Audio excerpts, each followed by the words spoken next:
All right, welcome everybody to our second to last meeting of the season. Tonight, Mark Shield, who is a line of scrimmage official in the MAC, is going to talk about communication and from the things he's learned in law enforcement. So I'm going to turn it over to you, Mark. It's all yours. All right. Thanks for having me, Nick. I appreciate it. I have a slideshow. I want to make this as interactive as possible. I think Mark Bennett did, if I remember correctly, a COC clinic last year, the year before, did a piece on communication. And I made much of our content might be the same here, but just some background on me. I'm with the sheriff's office in Brown County, which is where Green Bay is located. I've worked patrol, drug enforcement, K-9, and I'm currently a detective. So a lot of my views and training, pertain to some of the communication in my professional capacity, which is certainly the same for many of you. And there's some overlap between the jobs you work Monday through Friday and the football field. So I am going to try to draw some comparisons, maybe compare and contrast to, and help us maybe learn a thing or two about communication that you can take back with you. If you have any examples or questions, just jump on in. As part of my primary assignment right now is a detective, but I'm also assigned to the crisis and hostage negotiation team, where I've been since 2015. And I'll get into that a little bit. A lot of that's not super applicable to football, certainly, but that's training that we get from the FBI, and we work in conjunction with them and the State Department of Justice, and we do negotiations with homicidal individuals, suicidal, armed, or barricaded. Hostage situations are really rare, especially like what you see on TV, but they do happen. The vast majority of what we see are, individuals who've committed a crime and now have barricaded themselves inside of a house, armed themselves, and are refusing to come out. So certainly, we don't just want to go in right away unless there's something pressing. We always try to communicate first. So I'm going to share some of the lessons from that, maybe to help you with some communication. So the 5 universal truths of communication we're going to go over today. And there are certainly parallels between the football field and real life. Now, football is a game. Real life is obviously real life. But the reason there's parallels is because in both real life and the football field, we're dealing with human beings and communicating with them.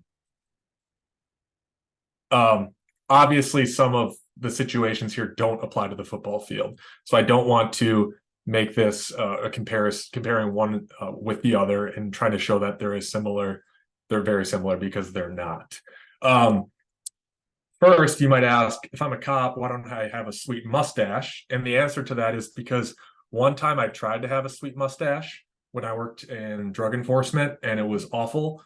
I can't grow like this little guy here. That really should disqualify me from law enforcement completely, but they still let me work even if I can't grow a mustache. So that's why. You also might ask why I'm a little weird, and that's because this was my K-9 partner for several years, and he looks as crazy as he was. So disclaimers, I'm going to compare or juxtapose law enforcement to real life. I'm not trying to say they're exactly the same. I'm also not an expert, but I have a communications minor, which is if you need some college credits that are pretty easy, communications minor is where it's at. So I would highly recommend that. And then most of, I think my knowledge base is just from communicating with people on the street mostly, or in crisis situations. Obviously, use your own training, your experience, your own styles. Take a little bit from me or other people, but you want to be genuine. And at the end of the day, if you're not genuine, people are going to see through that. So this might seem kind of lame, but I think it's important. When we communicate with each other, there's a sender and a receiver. There's one person sending the message, another person receiving the message. So hopefully this might be an issue if you're working like Tony Romano in the Italian Bowl. if you're not speaking the same language as a person, right, you might not be able to decode the information, right? That's a pretty obvious communication issue. But what we see mostly in football, in my opinion, is the noise that's hindering the message or interrupting it in some way, right? We have O2Os or radios, and we think we are relaying something, but due to some sort of interference or we didn't hit our button in completely before speaking, the receiver is decoding that information improperly. Or we have crowd noise or a coach yelling at us or some sort of distraction in the background. So when there's a breakdown in communication, we always have to consider the noise in the background, how we can mitigate that noise, and if we can't, what can we do to prevent communication breakdowns? So I think I'll wrap it up at the end, but we had a scenario earlier in the year with a 10-second runoff, and we had to communicate with a coach as to whether or not the coach wanted a timeout to avoid the runoff. And I think I communicated something like, the coach, they don't want a timeout. And the way that it came across my O2O and what the referee heard was that they'll take a timeout or something to that effect. So in that situation, in hindsight, we should have communicated face-to-face, or there's a concept called parroting that we'll do, and our dispatchers will do it on the radio. And Billy Williams, our referee, does this quite a bit, is you read back, much like air traffic controller or pilot, you read back what was said to you. And that way the sender, if the readback information is incorrect, you can correct them, right? So they do not want a timeout, right? The referee gets on the O2O, copy that, they do not want a timeout. So that's another way to avoid a potential issue. So we're going to first go into the 5 universal truths of human interaction. It sounds boring, but I think they're pretty self-explanatory once you hear them. And I want you to think about this in your own life experiences, particularly when you felt like someone was disrespecting you or not communicating well, and see if you can try to point to one of the 5 or all of the 5 or any of the 5 areas that cause the issue. This comes from George Thompson. This is some pretty basic stuff for law enforcement on communicating with people on the street. In law enforcement, we use force, right, as an option, but in Wisconsin, at least, our use of force model, it's called a system of verbalization skills coupled with physical alternatives. Sounds like a lot, but what that means is we try to talk first unless it's not feasible. And then if talking is not feasible or has failed, then we have alternatives, use of force options to go along with that. So first of all, the first universal truth, and we'll go into them in detail, is 1, people feel the need to be respected. So that's obvious. 2, people would rather be asked than told. 3, people have a desire to know why. 4, people prefer to have options over threats. And the last universal truth, people want to have a second chance. So the first one, truth number 1, people have the right to be respected. So people focus on how they're treated, and the process and interactions are more important than the outcome of the interaction for the most part in a policing setting, right? So when cops get complained on, oftentimes it's not that, hey, that cop gave me a ticket, I was only going 8 over. It's, that cop didn't even give me a ticket, but I thought he was disrespectful. Why was he disrespectful? Well, it was just a tone in his voice, right? So citizens in police contacts, not very often do they care about the actual outcome. Like, even though it affects them greatly, complaints usually come from not feeling like they weren't respected. Now, in a football setting, this is why I bring this up, is because when we communicate, we can be 100% on these truths and communication, and we can rehearse them in our heads on the front ends. How am I going to handle a coach, a player, another official in this scenario? We're never going to be 100% on correct calls. That's going to vary, but we can really focus on being 100% on communication. Now, even if a coach felt respected, which is great, they're obviously still going to be upset if it's not a favorable outcome or if we didn't miss a call. But let's not give them the opportunity to be upset about feeling disrespected. That is something we can control. Research also shows that an officer's demeanor or actions are crucial to their legitimacy. So obviously professionalism is important on the football field. It gives us more credibility and legitimacy, especially if we're great communicators.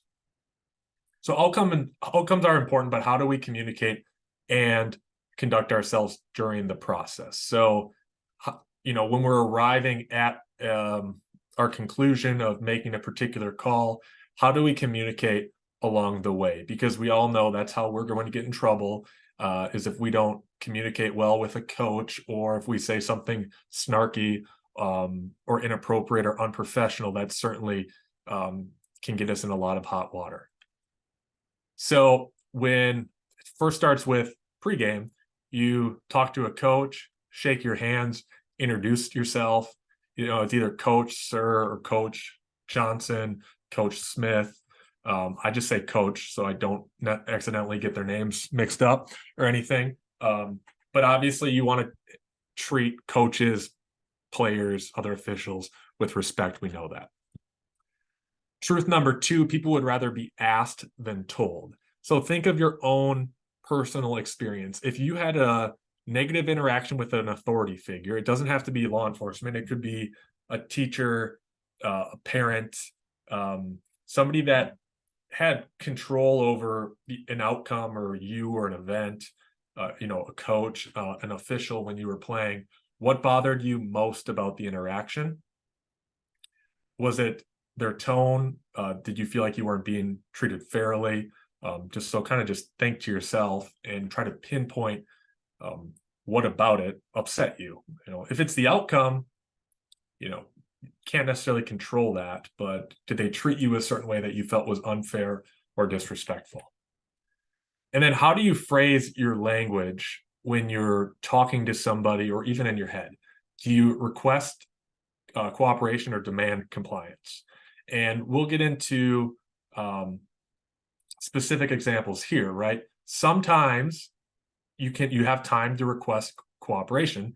Sometimes you don't, and you have to demand compliance. Again, I'm making comparisons here, but it's just for example's sake. So in law enforcement, somebody has a knife, but officers have time, distance, and cover. They're 50 feet away. The guy's in the open. We can see him, not threatening anyone. Sir, please drop the knife. We request cooperation. That sounds obvious, right? But you conduct a traffic stop, somebody gets out of the car, pulls a knife on you. You're not going to ask them. You are going to tell them, right? Drop the knife. We don't have that time, distance, and cover. We have an imminent threat. We demand compliance over requesting cooperation. So in a football setting, right, before the snap, I say this all the time, but coaches, please back out of the white. Please clear the white. We're requesting cooperation. Now, you're running down the sideline. You see a player, coach, somebody from that team in the white. You don't have to be a jerk about it, but in the full-on sprint, that's not a good time to ask for cooperation. Back up, move, please, get out of the way, something to that effect. And they'll understand it because it's imminent and you didn't run into them or potentially create a foul. Truth number 3, people have a desire to know why. So we are curious human beings. We don't like just being told something without an explanation. So we're Americans. We like to question authority figures. We like to know why they made a certain decision and to seek an explanation. So think about a coach on a sideline, right? You have your line of scrimmage partner across from you calling a foul, whatever it is. What happened? Coach is in your ear. He wants an explanation. 1, because he's curious. He certainly has an interest in this game.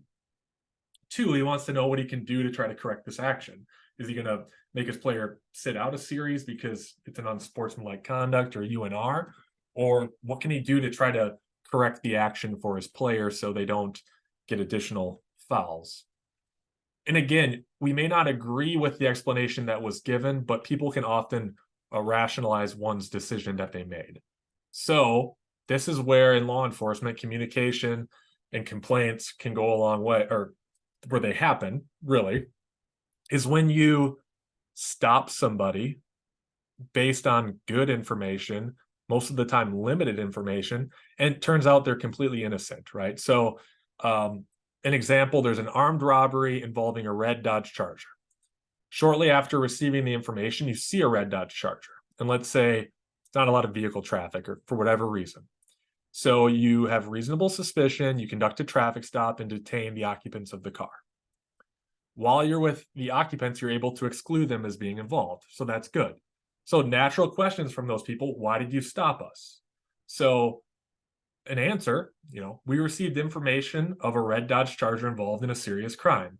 Fortunately, we were able to exclude you from your involvement. Thank you for your cooperation and understanding. Now, they might still be mad. They feel like they were singled out because they were in a red Dodge Charger, but they were given an explanation. Look, there was a serious crime involving a similar vehicle. The police stopped us. It was not fun. We got ordered out at gunpoint or something like that, but I understand they were just doing their job. If the officer said, none of your business, or because we can, or something disrespectful like that, certainly that would generate some complaints and some animosity. Football, why was that not pass interference? Coach, it was not pass interference because it was ruled the pass was uncatchable, right? It's a very matter of fact. Like, this is the judgment, the ruling we made that it was uncatchable. Coach certainly would or can disagree with whether or not that pass was uncatchable, but he was given an explanation as to why, right? The coach wants to know why, and you told them because it was based on a ruling that the officials made. Truth number 4, people prefer to have options over threats. This one probably is it has some applicability to football, but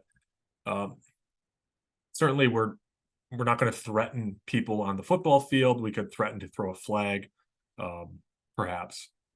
But humans have a desire to control their own lives. They don't want other people controlling their lives, even though that may or may not be true. And we would, as humans, would rather make our own decisions if it's possible.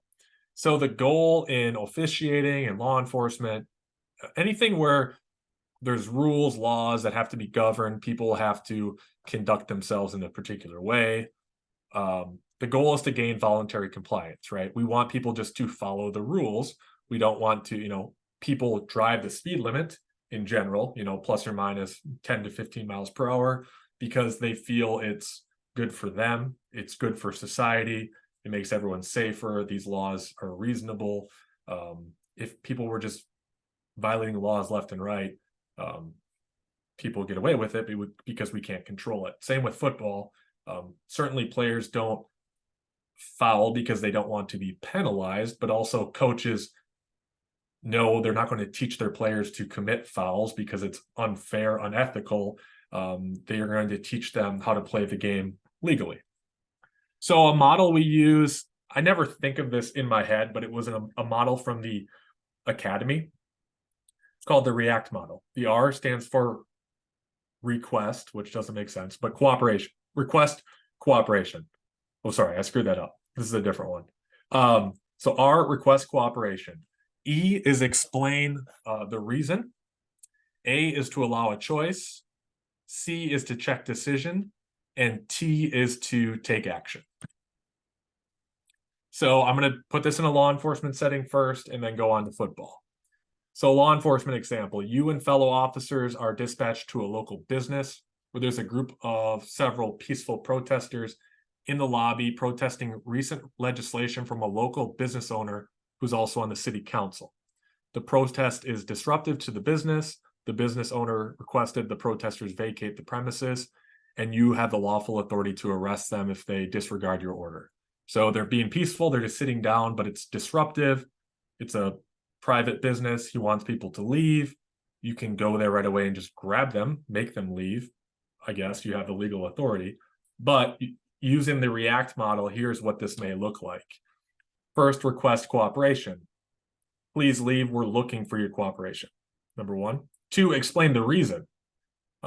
We wouldn't, people would rather be, they want to know why, right? So the business owner has the right to have you removed from the business. That's the reason. He has the authority to do that. It's his business.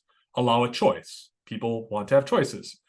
You have options. You can leave on your own and not be arrested. Unfortunately, if you do not leave, we will have no option but to arrest you. Check decision. So if you allow options and they choose an option that you didn't give, you have to make sure that it falls in line with one of your options. And then T, take action. So there's a time to talk and there's a time, well, I should say time to act. So you can only talk for so long before you have to act. And the same applies on a football field. So football example, request cooperation. Let's say the coach is coming out trying to argue a call, and you're not just going to immediately flag him for whatever reason, but coach, we can't have you on the field arguing calls. And explain the reason to the coach. Coach, the rule is clear. No, it's nothing personal, but you can't argue calls while in the field of play. We'll get you an explanation, but only if you're in the white. So now he knows the reason, and allow a choice if he's not listening or continuing to stay on the field. Coach, if you continue, we are expected to throw a flag. And then check the decision. I think this is important. Give the coach time to process what you told him, make a decision, turn around, get back to the team area. Certainly, you don't just want to allow him to make a choice and then flag him immediately after. That doesn't make sense. And then take action without touching him. Certainly, escort him back to the white using your voice or your presence, and explain it to him, or flag him for being in the field of play arguing a call. So we want to use our communication skills, but we're expected, if a coach is on the field arguing a call, to flag it. Certainly there's some gray area there. We can't just communicate with the coach all day and negotiate with him while he's on the field committing a foul. But if you're in that gray area, or the coach is on the field but not quite arguing, or if he's arguing and just barely on the field, just consider these things by simply requesting his cooperation, explaining the reason first before you actually get him an explanation as to what he's mad about. The last truth is people want a second chance. So personally, think of a time where you maybe made a mistake or went a little overboard in something and you were given a second chance. How did it make you feel? You get called down to the principal's office for something in school, and you were super scared, and that alone was enough to correct your action and get in compliance with whatever was requested. So policing, people speed all the time, right? So you stop a motorist for 55 and a 35, they explain they were running late for work, you warn them for speeding, and for most people this is enough, right? They don't need a ticket to change their behavior. They're changing their behavior because they were stopped. They don't want a ticket. And this warning is enough to gain compliance in the future. And in law enforcement, our goal is just to gain compliance, whether that be through a warning. If that's not effective or proper, then a ticket, whatever, right? So football, I think the best example is with a second chance is not necessarily a coach, but with players, right? When a player does a certain thing, there's times to flag it right away because we have to, particularly if it's a game control issue or a safety foul. But players are pushing after the whistle or something relatively minor, we can talk to them and say, hey, look, if you do that again, it's going to be a flag. So hopefully for most players, that's going to correct the action, but certainly not all the time. This kind of struck with me. I don't know where this was from, like a senior officer, but during traffic stops, you don't want to make it personal, like you against them, like you have it out to get them. So when you pull somebody over, it sounds cheesy, but we'll stop somebody. And if I was stopping somebody, I don't do traffic stops anymore, but I introduce myself and say, I don't say I pulled you over because you were speeding. That sounds awfully personal. I say the reason for the stop today is because the vehicle was speeding. It sounds cheesy, but you're putting that on the vehicle itself and not the person. And they're going to be less defensive, upset. They're not going to take it as personally if you make it about just matter of fact, the vehicle was speeding, not you're a terrible person because you were speeding. the car was. So football example, just think about it and try, if you want to work on this, do it. But if you talk to a coach or a player, why did you flag me? The coach says, and don't say, I mean, it makes sense that you would say it, but instead of saying, I flagged you for protesting a call on the field, coach, that's awfully personal. You could say, coach, the flag was for protesting a call on the field, or the rule book requires a flag for protesting a call on the field. So something to think about. It's just very accusatory, right? If it's I and you, me versus you, us versus them, versus just matter of fact, that's what the rule book says.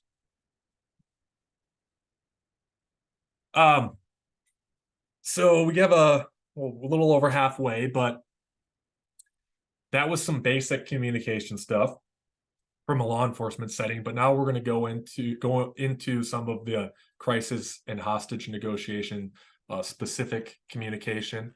And as I mentioned, it's an FBI standardized model that they use. It's no secret. It's nothing special. It's not really a negotiation like bartering. It's more of listening and communication skills. But negotiation teams are used for a peaceful resolution. We integrate with the tactical team or the SWAT team and work in conjunction with them because some situations require an immediate tactical resolution with the SWAT team. But other situations, while we're communicating, we're either buying time for the SWAT team to get into a good tactical position, make entry, or they're there if needed to make rapid entry or to take custody of an individual who comes out after our communication with them. So when we are in a negotiation, it's a team environment. So it's not just one negotiator. It's a primary negotiator speaking to the individual or individuals. There's a secondary, you'll see it in the picture there, who's on the right, and he is just listening to what's happening, and then he'll slide notes over to the primary, especially if he blanks out on what to say, or he'll suggest certain things and write them down on a notepad. Everyone else, much like an O2O, is on the negotiation team is listening into the negotiation, and then we are developing intel on the subject to see, do they have any family members who could be helpful here? What's their social history? What's their criminal history, mental health, substance abuse? And then we're also going to have someone with a headset on that's relaying information to the SWAT commander about, hey, we're making some good progress. He had a gun. Now he says he put it on the ground, or we're not progressing well. His behavior is escalating. He's talking about shooting the cops. He's talking about shooting himself. So it's really a team effort and integration with the tactical team. So within a negotiation, this certainly isn't a negotiation course, but there's two types of negotiations. There's expressive and instrumental. So the vast majority, like 99% of all negotiations in law enforcement, are expressive subjects. Those are people that are emotional, or they feel threatened in some way. They just want to be heard, or they're afraid. And those are your people, like I mentioned, who, there was, just a disturbance involving a boyfriend and girlfriend. The boyfriend committed a crime. The girlfriend got out of the house. And now the boyfriend is in the house armed because he's afraid to go to jail. And he doesn't want to come out because he knows he's going to go to jail. So what does he do to prevent the police coming in? He arms himself within the house, right? Or we have people who, they just lost their job, X, Y, and Z stressors. They can't take it anymore. Their normal coping mechanisms have failed, and they're armed and suicidal, threatening to jump off a parking ramp, a bridge. We've had plenty of those where you're talking to them face to face most of the time. But it's important to know that the crisis can either be preceded by numerous small events or one major event, which led to the present situation. So whatever they've done in the past to help them cope with that particular issue or issues has now failed. Again, I don't want to make comparisons to football here, but expressive subjects in a negotiation setting are highly emotional, and they're just expressing normal human emotion. And football is a very emotional game with players, coaches, officials, fans. So when we're dealing or communicating with coaches or players, most of the time they're just being expressive if it's a communication issue or a situation just like this. So they are all fired up about something, they're mad, and they're expressing something to you. So how do you respond to that? How do you listen? And how do you respond? Most importantly, how do you respond back to them? I know there's a big thing, I've heard this before, like silence can't be quoted. Sometimes it's good to remain silent, but coaches want an answer. And sometimes you can give an answer without really even giving one, coach, I hear you. Right. I didn't really say anything. I just acknowledged that I heard him. So giving some of that feedback can be important. And then in a negotiation setting, you have instrumental subjects. Those are very rare, and it's a good thing that they're rare because basically they create the environment, most of the times a hostage situation, with an end goal already in mind. And that's dangerous because in a expressive subject situation, the person just kind of found themselves there, and we just listen to them and let them talk through their own issues. Don't solve them for them, but just listen to them, give them some options, develop some rapport, and then eventually, hopefully, they make their own choice for a positive resolution.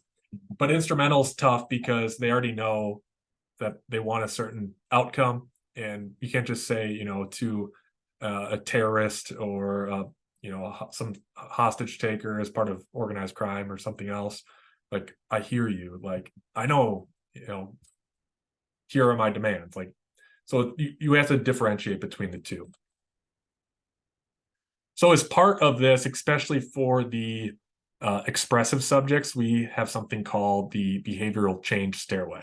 And what this means is we can't change someone's behavior unless we hit these steps first, right? So somebody is on a parking ramp threatening to die by suicide. We can't just, we would ask them, like, can you please step down? But we haven't done anything to make a connection. Obviously, some things have happened that have led them there. So first, in that situation, we would just listen to them, right? Hey, my name is Mark. I'm with the sheriff's office. What's going on today? And by just asking that question, I'm going to take things in from that person that's going to tell me, I lost my job, X, Y, and Z, all these stressors. I'm struggling with addiction. Here's why I'm at where I'm at. So just listen. And through that, we can develop some empathy with that person. Say, you sound upset, you sound scared, and just mostly listen to them and hear what they have to say. And once we develop empathy, we'll get some rapport with them. And then it's only when we have rapport with an individual that we can start to influence them and change their behavior. So I just shared that because I know this is about kind of comparing law enforcement communication and football. I don't know that this is super applicable. I think, with a coach, you develop that rapport by seeing that they see you over and over. They start to trust you. You listen to them, they feel heard, and then you can start to develop that relation. And then if needed, right, you can it can help with behavior change. Hey, coach, we need the tackles to move up, and here's why. Well, they're probably more apt to listen to you if they have some rapport and you've spoken with them in the past. And again, like GA says, coaches are your business partners, they're not your friends. So much like my day job, as much as I listen to people, develop empathy, rapport, and influence, I'm not friends with them. They're business partners, and we do it because it's a positive outcome on both sides. So just some examples of the behavioral change stairway. Things like I hear you with a coach, or minimal encouragers, which are like, okay, or paraphrasing. And I think I have this example of more pie, what that stands for. So, if a coach, if he's not being inappropriate with what he's saying and he's having a legitimate complaint about something, You don't have to agree with him that, we got it wrong, even though we may have. You might not know, like, hey, coach, I hear you. We'll get back to you on that. So the coach, you're acknowledging to the coach, you heard it. He knows he's been heard. He's expressive. He puts this out there, and he knows that you heard what he had to say. In empathy, probably not a lot of this going on with football, right? You don't want to say like, coach, I would be upset too if the officials missed a hold, right? That would be really weird to say in a football setting, but in a non-football setting, you may not understand their particular situation, but you can understand the emotions attached to the situations, right? So someone threatening suicide, you can say, I've never been in your situation before, but you sound scared, and I can appreciate what it's like to be scared and some of the feelings that go along with it. So you can attach the emotions, but not necessarily the situations, right? You never want to really tell someone like, I know what you're going through, because even if you've experienced similar things, you don't know exactly what they're going through. But you can say, I understand what it feels like to have these emotions, which you're experiencing, because we're all human and we have the same emotions. Rapport, find ways to connect with a coach without being too chummy with them or buddy. We definitely don't want that. And then influence, you can't influence until rapport is established with another person. And it's only then that you can change their behavior. I like this as a visual. So emotion and logic, we call this the emotionality teeter-totter. It's when the emotion is way out of whack. When someone's highly emotional, they're generally not as logical. They're not thinking as clearly for the most part.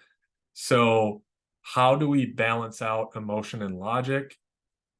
Biggest thing is time, right? That's the beauty of football. There's like 180 plays. Coach is upset about something on the field. He's got several more plays where he has to worry about the next thing, right? Or he's upset at his player for this now, or he's moved on because it's not as fresh. So hopefully by using time, whether or not we use some of the active listening skills, acknowledge the coach,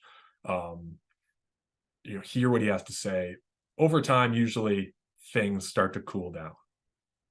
But again, in football, sometimes, no matter what if they say something inappropriate or it crosses a line or they're on the field, we have to flag it. We know that.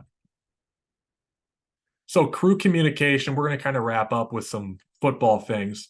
So we're all humans before we're football officials. So you can really also use these skills for crewmates, active listening, right?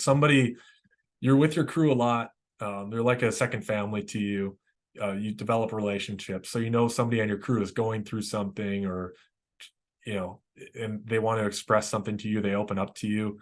Just use some of those active listening skills, like just genuinely hear them, stop trying to correct their issues, especially early on, and just hear what they have to say, right? If they give you permission or ask for feedback, you can certainly give that. But I think when we talk about communication, we think of coaches on the sideline, but this starts with our crew, communication while on the field, but then also just how are we with other humans? Be genuine. As I said from the get-go, if you're BSing, especially your crewmates, they're going to know that, right? Immediately, that you're not being genuine. And coaches will probably see through that as well. So the most important thing is to be genuine, use your active listening skills, develop empathy, rapport, influence, and behavior change. Active listening skills, the acronym is MORE-PI. So that's how you remember how to use certain things. So again, you don't consciously think of this when you're in a conversation, but we will, for negotiation training, we will do like role playing with scenarios, and we'll check off the times we use a minimal encourager or ask an open-ended question, or use emotional labeling. Like, again, you wouldn't use this for a coach. This would be weird, but a crewmate comes to you during the week and says, hey man, I've had a really tough time with X, Y, and Z. Hey man, that sounds really stressful. I'd be, pretty stressed out if I was in a similar situation or something like that, right? And then using pauses when speaking to someone, it generally can make it more impactful and kind of send the message home. And then paraphrasing, right? So making sure you properly heard what they told you by paraphrasing at the end is another nice little tool for communication. So crew communication, now to the football field, aside from just being good humans and friends and fellow officials, but how do we communicate on the field? So as I talked about early on, this basic communication model with the sender, receiver, the message, the noise, we use O2Os, but O2Os can break down or they just don't work completely. Or there's noise in the stadium or something, right? So the first thing to ask yourself is the message being accurately relayed, and also what signals do we use to communicate non-verbally, right? So we can, 5 gets us 1. I know we'll say short 5, long 5 on the radio, but what are some other things we do non-verbally to communicate with other officials? And then I mentioned this early on, but parroting is or a read back is repeating what is said to confirm the information was heard. They want the clock to start on the snap. The receiver, the referee, copy that clock on the snap. So something to consider with your crew to confirm, especially important information. If it's really important, you want to talk face to face, but if it's going to be something important said over the O2O, make sure it's copied. Sideline partners, talk to your sideline partner.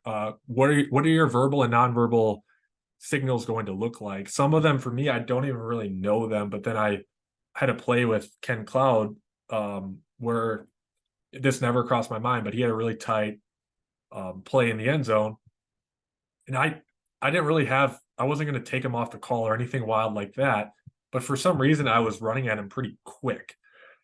And Kendall Smith on our crew looked at that and he's like, to me, that looks like you were going to take him off the call.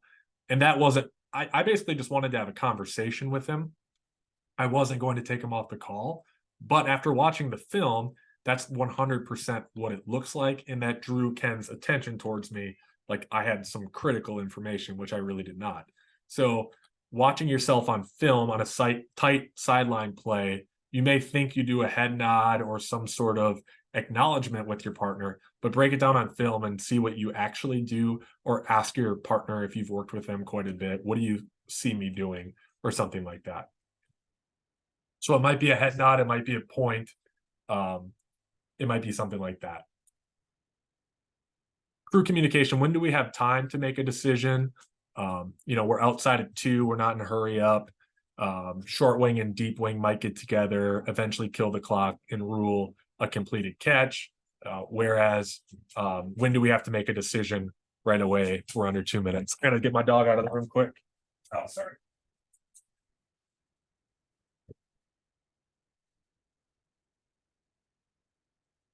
Game management communication. How do we talk with them? How do we conduct ourselves when interacting with them? We want to be clear on expectations, timelines, etc.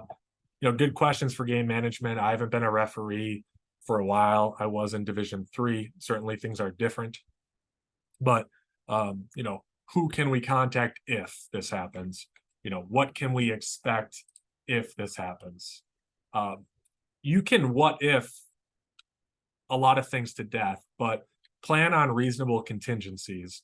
That's something we do in our job. So, what's a mobile plan? What's the plan if this guy's in his car and he takes off, right? What's an emergency plan? What's the plan if he comes out and starts shooting and someone gets shot? What's our arrest plan? What's the plan if he comes out of the car and is cooperative and we take him into custody? So you always want to be thinking of contingencies, but what's reasonable. And the same is true for like your crew and communication and game management, right? Like we don't want to think of what if like a helicopter lands in the middle of this traffic stop and a bunch of dudes get out and start shooting at us. Like that could happen, but that's not really a reasonable contingency. So we can't plan for everything. So we have to be able to adapt and do our best to be flexible.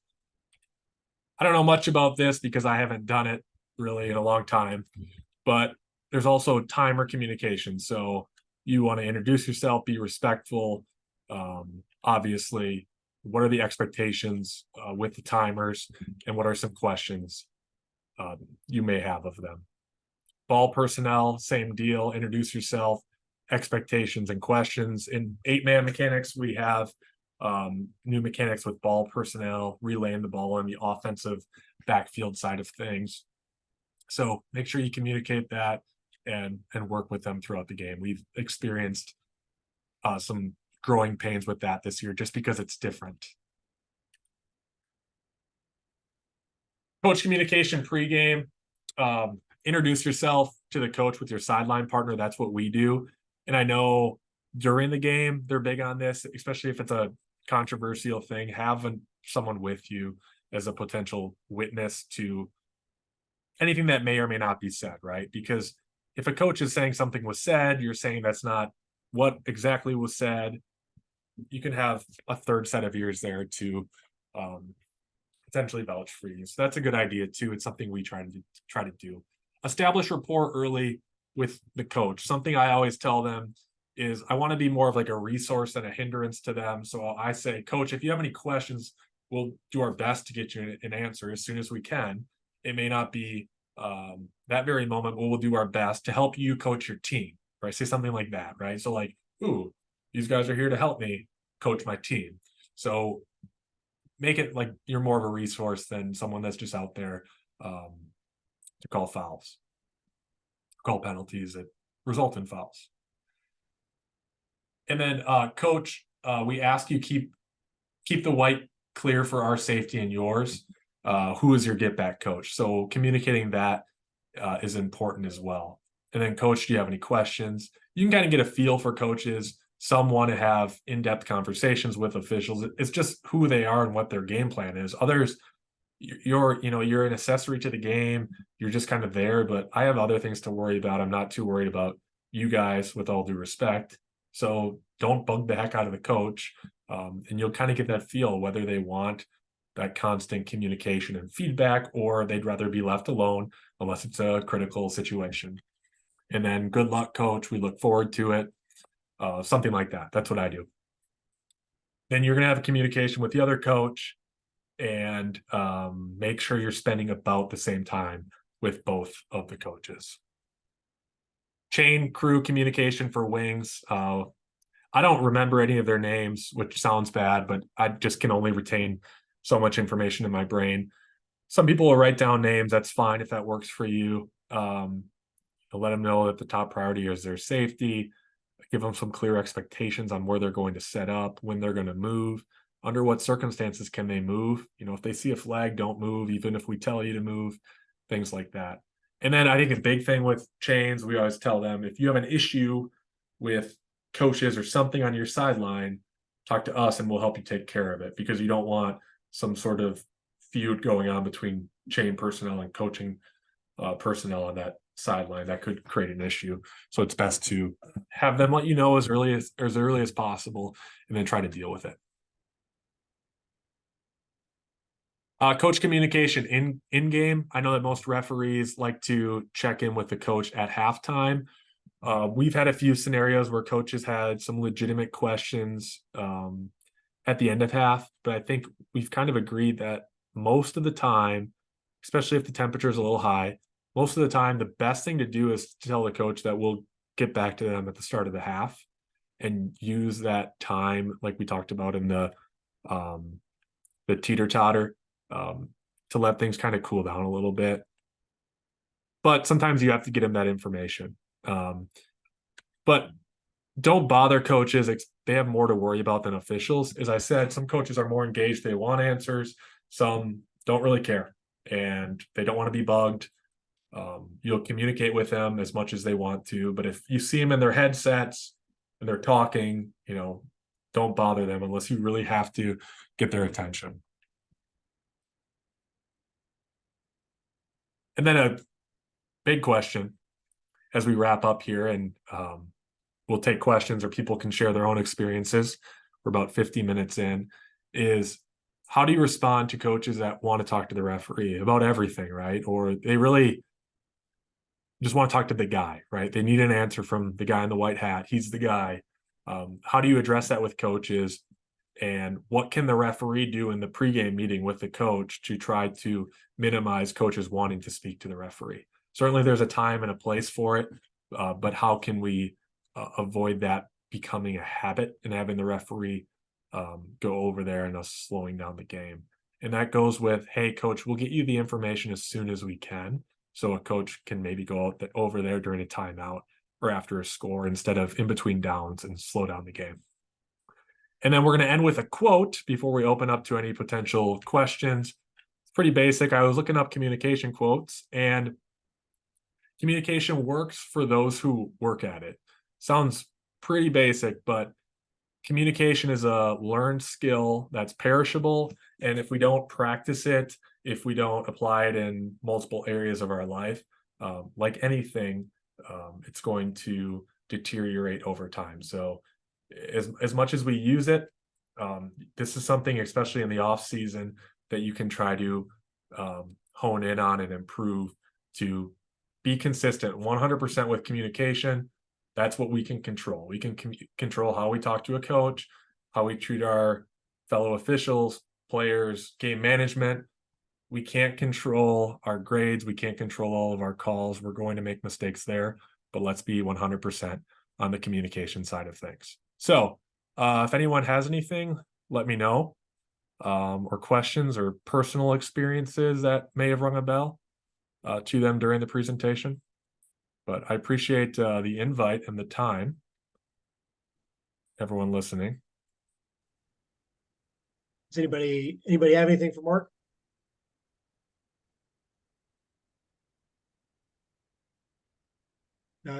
Mark, I think this was good, and I think it's really beneficial as for most of us come into our home stretch here to start to think really about how we communicate with coaches and really all of everybody that's involved in the game, because those are the things that can kind of separate officials as we go down the stretch and they're looking for postseason and things like that. But it's also good this time of year to start to reflect on how that's worked for you, especially if you're a sideline official. This probably doesn't matter as much if you're the back judge or something like that necessarily, as it relates, at least as it relates to coaches. But as you start to think about how my season went overall, you can't just focus on your call selection. You have to think about the whole package, especially if you're looking at being in a position to try to advance to the next level, whether that's the postseason or moving up the ladder. So I think these are good things to be thinking about.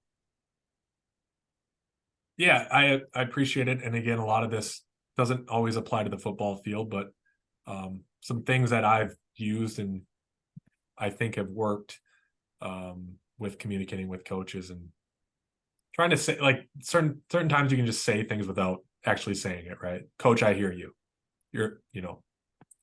He's been heard, right? He can't say you ignored him, you acknowledged him, but you didn't really give him anything to be upset about, and you acknowledge that you heard him. Mm-hmm.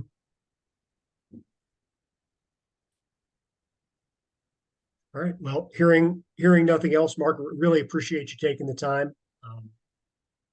Certainly wish you were here, but such is life. Yep. Wherever here is, I'm not going to say that while we're recording, certainly. But I appreciate everybody jumping on tonight. If you're working this week, best of luck. Our last meeting will be 2 weeks from tonight. We're going to go over some plays. So if you've got a play to share, please let me know. I'd be happy to pull it. We can discuss it. That Monday at 8 Eastern. What is that? The 14th, I believe. 8 Eastern, 7 or 5 Pacific. So keep those things in mind. Otherwise, everybody, enjoy your weeks, and best of luck out there. Thanks. Thanks, fellas. Thank you.